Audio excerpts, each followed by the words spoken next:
ससुराल गेंदा फूल। झारखंड में चल रहा है ससुराल स्कैम। क्या है ससुराल स्कैम की पूरी कहानी?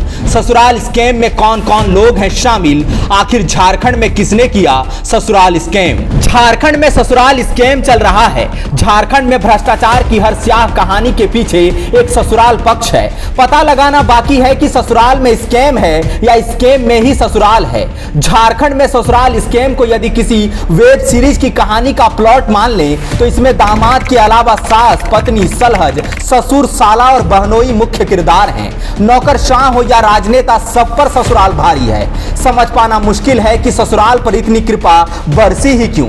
कहीं इसके पीछे कोई बाबा तो नहीं जिसने कहा हो प्रमोशन चाहिए या सत्ता, ससुराल वालों पर कृपा बरसाओ, कृपा वहीं अटकी है। वैसे ईडी भी समझने की कोशिश कर रही होगी कि हर भ्रष्टाचार के पीछे ससुराल ही साझीदार क्यों है। कोई साली को इंडस्ट्रियल जमीन गिफ्ट कर देता है तो कोई सास को खनन पट्टा का लीज दिला देता है। किसी ने साले के लिए कंपनी खोल दी तो किसी ने सलहज के नाम कोई सरकारी ठेका दे दिया। वैसे समझना यह भी होगा कि ससुराल स्कैम के मुख्य किरदारों को ससुराल पक्ष पर ही इतना भरोसा क्यों रहा होगा। कहीं ऐसा तो नहीं कि दहेज में लिया गया पैसा सूद समेत वापस मांगा जा रहा हो, या शायद शर्त रखी हो दामाद जी या तो घर जमाई बन जाओ या खनन पट्टा का लीज दिलाओ।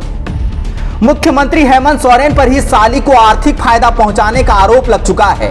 पूर्व मुख्यमंत्री रघुवर दास ने दस्तावेजों के साथ आरोप लगाया था कि मुख्यमंत्री की साली सरला मुर्मू को झारखंड में सीएनटी एक्ट का उल्लंघन कर आदिवासी जमीन आवंटित की गई। यही नहीं, कुछ इलाकों में औद्योगिक जमीन भी आवंटित कर दी गई। रघुवर दास ने कुछ कंपनियों का भी जिक्र किया जिसमें मुख्यमंत्री की पत्नी कल्पना सोरेन और साली सरला मुर्मू की हिस्सेदारी है। वैसे ज्यादा हैरान नहीं होना चाहिए। हेमंत सोरेन मुख्यमंत्री होंगे राज्य के, ससुराल के तो वो दामाद ही हैं और दामाद धर्म तो निभाना ही पड़ता है। कोई आम आदमी भी ससुराल में हीरो होता है, ये तो फिर भी मुख्यमंत्री हैं। हालांकि उन्हें शायद पता नहीं रहा होगा कि दामाद धर्म निभाना कब ससुराल स्कैम का हिस्सा बन जाएगा, लेकिन अब तो बन गया। मुख्यमंत्री हेमंत सोरेन के विधायक प्रतिनिधि पंकज मिश्रा भी ससुराल स्कैम के किरदारों में से एक हैं। पंकज मिश्रा पर आरोप है कि इन्होंने भी अपनी सास और साली को खनन पट्टा का लीज दिलाया, दामाद होने का पूरा फर्ज निभाया। मंगलवार को महाशय ने केंद्र सरकार को चुनौती दी कि वो डरते नहीं हैं। कुछ तोता टाइप भी बोला, शायद सही ही कहा होगा।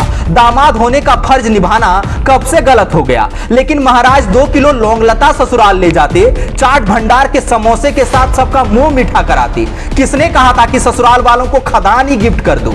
लीजिए, बन गए ना ससुराल स्कैम का हिस्सा। राजनेता ही नहीं, नौकरशाह भी ससुराल स्कैम का हिस्सा बने हैं। अब पलामू डीसी शशि रंजन को ही लीजिए। बीजेपी ने आरोप लगाया कि पलामू डीसी ने अपनी साली और सलहज के नाम खनन पट्टा आवंटित करा लिया। आरोप लगा तो इन्होंने जवाब दिया कि जो भी हुआ नियमों के तहत हुआ है।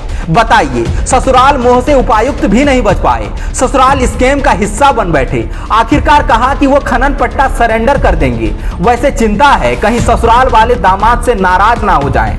ताजा मामला तो मुख्यमंत्री हेमंत सोरेन के प्रधान सचिव राजीव अरुण एक्का के बहनोई निशित केसरी से जुड़ा है।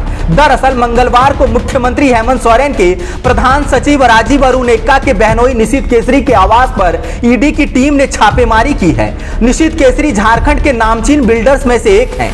सूत्रों के हवाले से सूचना है कि ईडी को निशित के खिलाफ भी वित्तीय गड़बड़ी से संबंधित पुख्ता सबूत मिले हैं। तो उपरोक्त कहानियों में कहीं साला तो कहीं साली, कहीं सास तो कहीं ससुर, कहीं सलहज तो कहीं बहनोई पर मेहरबानी की गई। इसे क्यों ना ससुराल स्कैम कहा जाए, झारखंड का ससुराल scam. TheFollowUp.in. Like, share, and subscribe.